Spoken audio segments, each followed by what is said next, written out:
ನಮಸ್ಕಾರ, ನೀವು ನೋಡ್ತಿದ್ದೀರಾ ಅಶ್ವವೇಗ ನ್ಯೂಸ್. ನಾನು ಚಂದನ. ಮಾಜಿ ಸಂಸದ ಆಗಿರುವಂತಹ ಪ್ರಜ್ವಲ್ ರೇವಣ್ಣ ಅವರು ಅಶ್ಲೀಲ ವಿಡಿಯೋಗಳು ಹಾಗೆ ಈ ಸೆಕ್ಷುವಲ್ ಅಸಾಲ್ಟ್ ಕೇಸ್ ನಲ್ಲಿ ಈಗ ಸಜಾ ಕೈದಿಯಾಗಿ ಪರಪ್ಪನ ಅಗ್ರಹಾರದಲ್ಲಿರೋದು ನಮ್ಗೆಲ್ರಿಗೂ ಗೊತ್ತಿರುವಂತಹ ವಿಷಯ.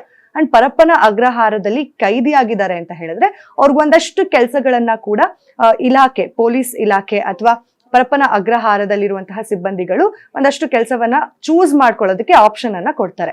ಅದೇ ರೀತಿಯಾಗಿ ಪ್ರಜ್ವಲ್ ರೇವಣ್ಣ ಅವ್ರಿಗೂ ಕೂಡ ಯಾವ್ದಾದ್ರು ಒಂದು ಕೆಲಸವನ್ನ ಆಯ್ಕೆ ಮಾಡ್ಕೊಳ್ಳೋದಕ್ಕೆ ಅವಕಾಶವನ್ನ ಮಾಡ್ಕೊಟ್ಟಿರ್ತಾರೆ. ಆದ್ರೆ ಪ್ರಜ್ವಲ್ ರೇವಣ್ಣ ಅವರು ಗ್ರಂಥಾಲಯದಲ್ಲಿ ನಾನು ಸಹಾಯಕನಾಗಿ ಕೆಲಸ ಮಾಡ್ತೀನಿ ಅಂತ ಹೇಳಿ ಆ ಒಂದು ಕೆಲಸವನ್ನ ಆಯ್ಕೆ ಮಾಡ್ಕೊಂಡಿರ್ತಾರೆ.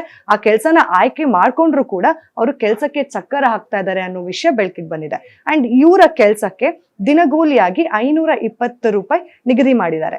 ಆದ್ರೆ ತಿಂಗಳಿಗೆ ನಾವು ಅದನ್ನ 520 ರೂಪಾಯಿನ ಕ್ಯಾಲ್ಕುಲೇಟ್ ಮಾಡೋದಾದ್ರೆ 15,600 ರೂಪಾಯಿ ಈ ಮನುಷ್ಯನ್ಗೆ ಬರುತ್ತೆ. ಅಂದ್ರೆ ಪ್ರಜ್ವಲ್ ರೇವಣ್ಣಗೆ ಕೆಲಸದ ಸಂಬಳ ಆಗಿ ಸಿಗತ್ತೆ.